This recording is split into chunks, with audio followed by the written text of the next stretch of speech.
பச்சை பசேலென இயற்கையோடு காட்சியளிக்கும் கொல்லிமலையில் வசித்து வரும் மக்கள் தங்களது பல்வேறு தேவைகளுக்கு மலையடிவாரத்தில் உள்ள முள்ளுக்குறிச்சி உள்ளிட்ட பகுதிகளையே சார்ந்துள்ளனர். அதோடு கொல்லிமலையில் உள்ள குழந்தைகள் அனைவரும் முள்ளுக்குறிச்சிக்கு சென்று பயின்று வருகின்றனர்.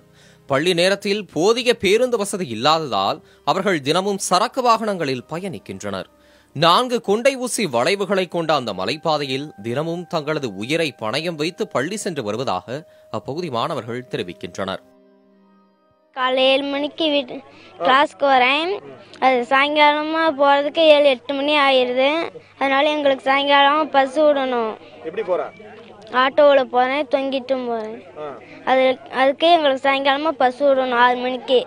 பேருந்து வசதி இல்லாமல் மாணவர்கள் வீடு திரும்ப இரவாகி விடுவதால் கல்வி பாதிக்கப்படுவதாக பெற்றோர் கவலை தெரிவிக்கின்றனர். இதனால் நரியங்காடு வழியாக கொல்லிமலைக்கு கூடுதல் பேருந்துகளை இயக்க மாவட்ட நிர்வாகம் உடனடி நடவடிக்கை எடுக்க வேண்டும் எனவும் அப்பகுதி மக்கள் வலியுறுத்துகின்றனர். ஜனங்கள் சாயந்தரம் பார்த்தீங்கன்னு சொன்னால் ஒரு 5 மணிலேருந்து ஒரு 7 மணி 9 மணி வரைக்கும் பஸ் இல்லைங்க. ஆனால் அந்த போய் சேர்றதுக்கான இடங்கள் பார்த்தீங்கன்னு சொன்னால் அங்கே பஸ்ஸு ரூட்டில் மட்டும்தான் இறக்கி விட முடியும்.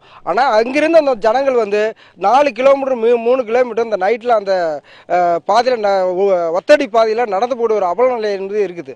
அதே மாதிரி பார்த்தீங்கன்னா ஆட்டோ வழியாக போகிறாங்க சொன்னால் 50 பேர் 30 பேர் 40 பேர் சொல்லி ஆட்டோவில் ஏற்றிட்டு போகிறாங்க. ஆனால் அந்த ஆட்டோவில் போனோம்னு சொன்னால் எந்த நேரத்தையும் என்னோட உயிருக்கு உத்தரவாதம் கிடையாது. இதுகுறித்து சேந்தமங்கலம் சட்டமன்ற உறுப்பினர் சந்திரசேகரனிடம் கேட்டபோது மாற்றுப்பாதையில் மழை நேரங்களில் கூடுதல் பேருந்துகள் இயக்க அனுமதி பெற்றுவிட்டதாகவும் இன்னும் 3 மாதங்களில் இயக்கப்படும் எனவும் கூறினார். புதிய தலைமுறைக்காக செய்தியாளர் துரைசாமி.